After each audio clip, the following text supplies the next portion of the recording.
Hi, and welcome to today's video. Today we're going to be looking at tool design. Now, the word tool can mean many things to many people. We're not talking here about how to design screwdrivers and hammers. They are tools, but we are more specifically going to be looking at production tooling. The tools that are used in industry to increase the rate of production of parts. And a few examples would be like molds, and punch and die sets, and jigs and fixtures. Now today we're going to be looking specifically, or in this series, at jigs and fixtures. Now I've already produced a video concerning injection molding 101. If you want to know the basics of injection molding, well, you might want to check it out. Here's a link to that. And well, punch and dies, well, I haven't covered in great detail, but we have touched on them in this video. So here's a link to a video where we look at centering punches using shim stock. And we also look a little bit at the whole theory of how punches cut. It's quite different from how cutting tools cut, let's say on the lathe or on the mill. But I would like eventually someday to have a series of videos on punch and die. It's something that might interest people, so if it's something that would interest you, let me know in the comments down there, and if there's enough interest, well, I'll get around to producing something eventually. But for us, we're going to be looking at jigs and fixtures, and if we're going to be looking at jigs and fixtures, well, the first thing to do would be to explain what is the difference between a jig and a fixture. Now, a fixture is a tool that we mostly use on the milling machine. And why would that be? Well, it's because fixtures hold parts solidly in place, in position, I should say. And more importantly, they orient the part in a specific way in relation to a tool that's going to be cutting along a specific axis. So if you're cutting a groove in a part, the fixture will hold and orient the part for the tool to come along and cut that groove. So fixtures are mainly used on milling machines. What is a jig? Well, a jig is a tool like a fixture. It holds the part, not always, but generally. But more importantly, it positions a tool on a part. So we don't have an axis of movement that's accurate here in X and Y. Really, a jig positions a tool, and they are generally used on a drill press. And why is that? Well, let's say that I had these 5 holes to produce in this piece. Okay, it's a bolt hole circle of 5 holes. Now, there's one way we know of doing it, because I produced this part a year or so ago in a small video that talked about producing accurate bolt hole circles by coordinates without a digital readout. And in a home shop, a lot of people don't have them, so that's nice to know. So that's one way to produce these. But let's say I had 500 of these. Well, I would go crazy positioning those 2,500 holes accurately with my milling machine. No, it would be far better and easier to go and produce a tool, a jig, very accurately on my milling machine, and then using that jig on the drill press to guide the drill to the specific places on the part that I need drilled. And how would that happen? Well, drill jigs use drill guides or bushings that guide the drill to the proper place. And that means that really jigs are generally used on drill presses. So fixtures mostly for milling, and jigs mostly for drilling.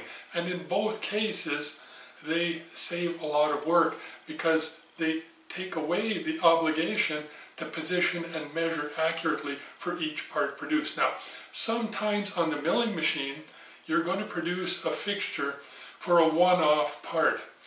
And that will only happen when the part is very difficult to hold by normal means. But in general, well, you'll be producing fixtures on the mill when you have multiple identical parts to produce, and the same goes with the drill jigs. You'll be producing them because you have multiple parts to produce on the drill press. Now, I've hesitated about producing a series of videos about jigs and fixtures, mainly because if you want to design jigs and fixtures properly, you have to understand a lot more than just the basic machine shop, basic machining, I should say. Now, this is an introductory course to machine shop. That's what I do. I produce videos for novice machinists. But to understand the basics of jigs and fixtures, well, there are certain notions that are a little less razzle-dazzle or popular that need to be acquired. And well, the first is being able to plan a sequence of operations.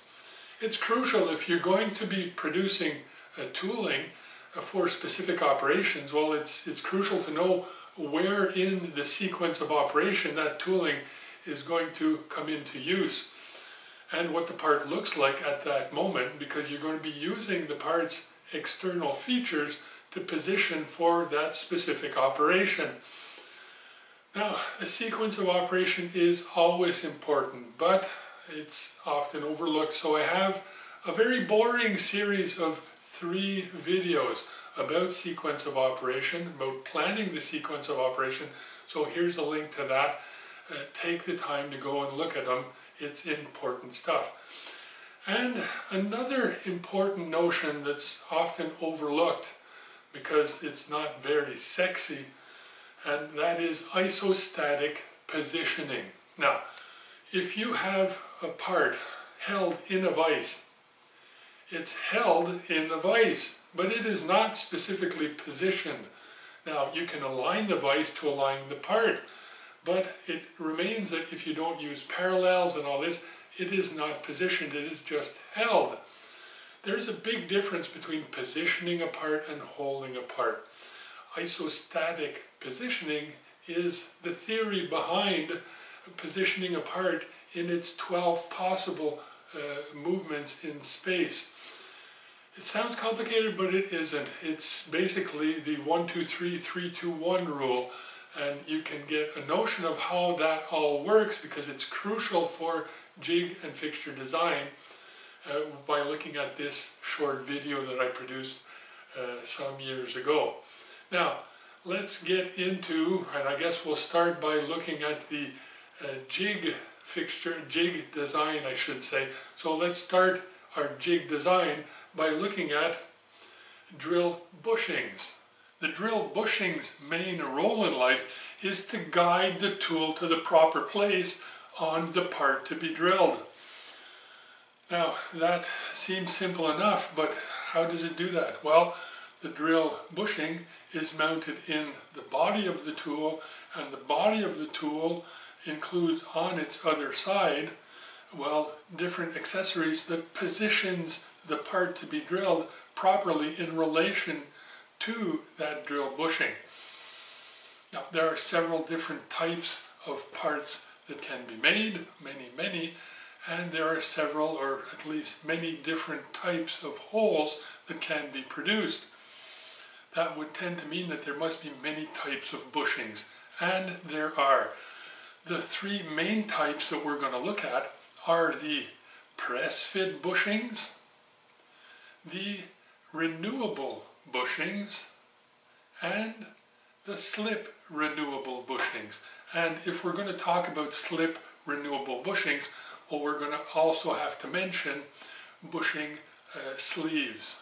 Now, press fit bushings are generally used on parts that have single operations. And what's that? Well, if we come back to our piece of aluminum with our bolt hole circle on it, well, if all we had to do here was drill these holes, one single operation, well, it would be a single operation part, and a press fit bushing would be good for that. Why? Because we don't have to interchange the bushings, and well, because there's only one size of operation to perform. But there is a drawback with press fit bushings, and that is that as they wear down or wear out, they cannot be replaced easily. So that means that they're generally reserved for short runs. Now, don't get cranked up. A short run could be 3,000 or 4,000 parts. So that's still quite a few parts. So why do we use them? Well, because they're dirt cheap. And when you're producing a small amount of parts on a single operation part, well, you don't want to waste any money on tooling. And that's their main reason for existing. Now, fixed renewable bushings, well, use a small clamp to fix them in position. But they're also fixed renewable, and that means that they're held down by the clamp, but they can be easily removed and replaced. So that means that they're going to be more expensive because they're more complex, and they're going to be more expensive because they're more expensive to install on the body of the jig. Why is that? Well, I'm going to have to drill and ream the hole for the main bushing, but I'm also going to have to drill and tap a hole for the little hook clamp. And that means more operations and more expensive. So why would I use them? Well, as we mentioned before with the press fit bushings, if you have many parts to produce, you're going to have to change the bushings as they wear out. But you're not going to be changing them that often, because if you change them every 4,000 or 5,000 parts or whatnot, depending on what you're cutting, well, that's not an incredible amount of changes. So you want something that's interchangeable, but it doesn't have to be easily interchangeable. And that's why we use them for single operation parts when we're going to have to change the bushings every now and then to compensate for wear. That's our fixed renewable bushings. Now our slip renewable bushings, well, they still have a clamp to hold them down, but the clamp, instead of just clamping on a small flat recess on the side of the drill bushing, well, it clamps on a flat that has a radial groove on it that comes up to a vertical groove. And that means that the operator can turn and retract the bushing very, very easily and rapidly. And that's important because they're mainly used for multiple operation parts. And what does that mean? Well, if we come back to our part and we look at our bolt hole circle and we say this time that we want to drill and ream these holes because they have to be even more accurate than just drilled. As we know from our former videos, well, when we want to ream a hole, we have to pre-drill it 5% smaller. So that would mean that you'd need a drill bushing that would be slightly smaller than the final hole to accept the reamed drill, the drill that you're going to pre-drill for reaming with. And then you're going to need a second bushing at that same position with a larger hole to accept the reamer. So that's 2 operations for each hole. And that would mean that the operator would insert the first series of bushings, quickly clicking them into position and drilling the 5 holes. Then retracting those bushings, inserting the second set of bushings for the reaming operation and reaming those holes. That means that they're going to be assembled and disassembled for each part, each time. That's an incredible amount of retract and install. And that means that we're not just worried about wear and tear on the inside of the bushing, but we're also worried with wear and tear on the outside of the bushing that's being inserted and retracted from that hole in the body each time. And that's why we mentioned bushing liners. Now, a bushing liner looks a bit like a headless press fit bushing, but it's actually just a hardened liner that you press into the body, and that protects the body from the hardened steel bushing. In other words, it's sort of like a cushion, but it's a very hard cushion. So you can insert your bushing liner into the body. It's a press fit, and then you can insert and retract your bushings time and time again with a minimum wear because they're both hardened steel. So that's our 3 main types of drill bushings. Having drill bushings is all fine and dandy, but it doesn't resolve anything because they have to be used in a jig. So they have to be mounted. Mounted in what? In the jig's body. Now, there are many, many different types of jigs that you can produce. But in the home shop, the 3 most popular types will be plate jigs, angle plate jigs and sandwich jigs. Now, a plate jig is exactly what the name says it is. It is a plate that rests on a part. Now, they are used for producing holes perpendicular to the primary surface of the part being drilled. Why the primary? Because the part has to be very stable on the table of the drill press. That is because, and we'll take this 1, 2, 3 block as an example, it has a very large primary surface compared to its secondary and tertiary surfaces. So that large surface, primary, is very stable. So when I sit it on the table, it's not going to flip-flop around. It is stable there. And my plate jig sits on top of that part, never comes in contact with the table. So it's really the part that is resting on the table, and that ensures good perpendicularity. The jig is on top, and then I can come and drill through the jig into the part or through the part, depending on what type of hole we're producing. And well, that is a very inexpensive and simple way of producing parts, but it has to be a stable part, and that means a large primary surface. Plate jigs. Now, I don't have an example of one here because we're going to make one in our next video. So now let's take a look at our angle plate jigs. Angle plate jigs are a bit like a plate jig placed on its edge, and they're generally used to produce holes in our secondary and tertiary surfaces. Now, if I take this 1, 2, 3 block and I want to produce the holes in, let's say, the tertiary surface, and I position that on the table of my drill press, well, it is definitely unstable. So a plate jig just would not work here properly. And remember, our isostatic positioning lesson indicated to us that it's our primary surface that needs 3 points of contact to stabilize the part. So, and our secondary and tertiary will be used to position it. So we have to hold this on edge by our primary surface, and that's why we're going to use an angle plate to hold the part onto, to position it vertically so we can drill into the secondary and tertiary surfaces. And onto that angle plate we'll assemble stops and work holding devices, as well as drill guides to get the drill to the position we want. Now, I don't have an example here again of an angle plate fixture, but we will be producing one in an upcoming video. So we'll take a look at that a little closer then. Now, let's take a look at our sandwich jigs. Now, a sandwich jig is a little bit like a plate jig, but for thin parts. Because thin parts have a problem. Let's say that we're using this piece of brass that was blanked from a brass sheet, and it's quite thin, and we wanted to drill holes through its primary surface here. Well, it would be almost impossible to hold in a plate jig because there's no large lateral surface either on the secondary or on the tertiary to accept work holding devices. So it would be difficult to position this part in a table or a plate jig, I should say.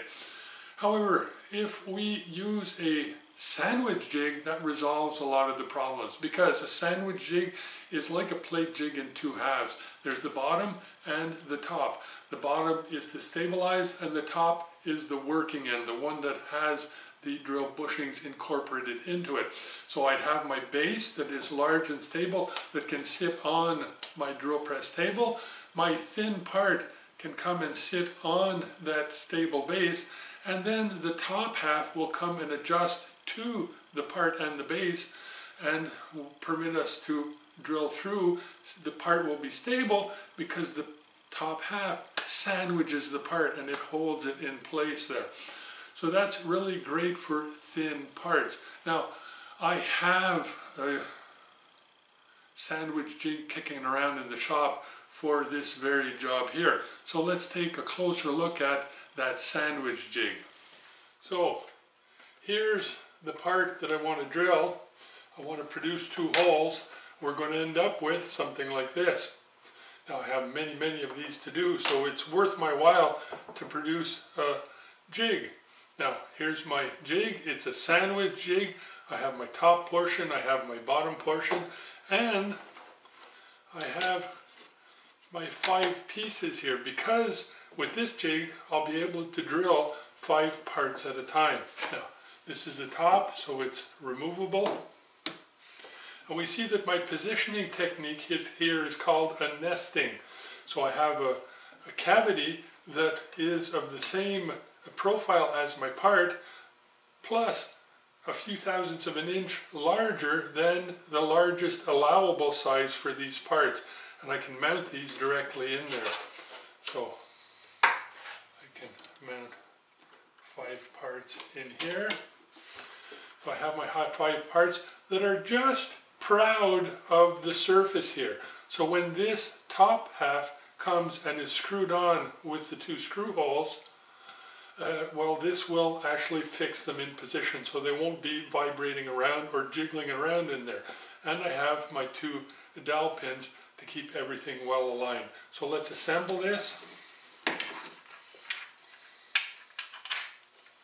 So that's there, and then I can just screw them into place. Now, all this needs to be is just snug. It doesn't have to be tightly screwed into place here. Really, just snug is all you need. It's just to avoid that the parts move around in there. Now, on the top here, I can see that I have my 2 drill bushings for 1/8 size holes. So I have a 1/8 drill mounted in the drill press, and I have this large hole in the center. And that is to help to extract the parts after they're drilled, because sometimes they're a little tight in there. So let's head over to the machine and try this out.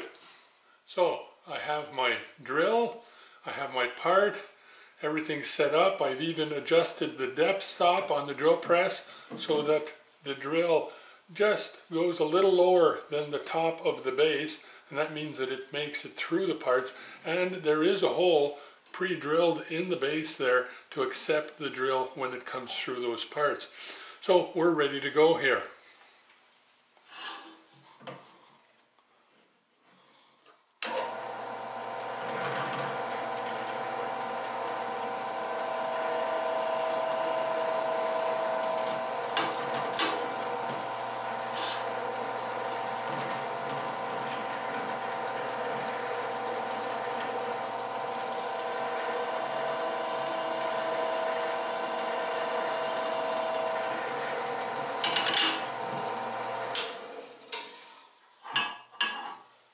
So let's open this up.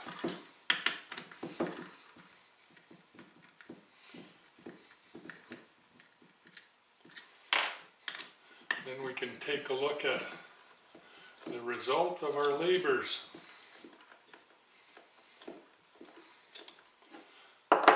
These screws are a little too long for this. So there we go. Now our parts are not jammed, but they are a little snug in there, so we'll just get them out. And there's my 5 parts. So 5 parts, quickly done. All we had to do was invest some time in making a drill jig or a jig, and we can really increase production. Now what are these parts for? This is a project I did with my students years and years ago, and we produced a punch and die set to blank out these parts. Then we produced the jig to drill the parts. Then we peened the parts to give them a little sparkle, and then we rolled them to give them a profile. And they became, well, fishing lures. It was a great project. We had a lot of fun doing that. Well, we've pretty well reached the limit of my attention span. Everything over a half an hour and I nod off. So we must be getting somewhere close to there. Now, before we go, would like to thank a bunch of my viewers for sending in corrections, suggestions, comments about the course notes that I uploaded to my webpage about a month ago. Now, I talk real good, so you can tell that English isn't my first language. And well, when I write, it's sort of, I write the way I think it sounds, and that's really not a good thing. And some people took the time to indicate where there were problems, and I was able to correct them. So thank you to everyone for that. But more specifically, I would like to send out a huge thank you to Ed Simanzik. Now, Ed took the time to go through my whole text, and he talks good, I'm sure of that, because he found many problems. And well, I was able to correct them all, and I've re-uploaded the version 2 of my course notes to my webpage, THATLAZYMACHINIST.com, and everyone that has the version 1, well, you can go back and upload or download the second version. It is a lot better as far as quality of language is concerned, and a few other things that were arranged or fixed. Also, well, I've added some new videos. So, next time we'll be looking more at the design side of jigs, and we'll be doing a little more machine work. So until then, have fun. Be safe. It's so very important. And as always, happy machining.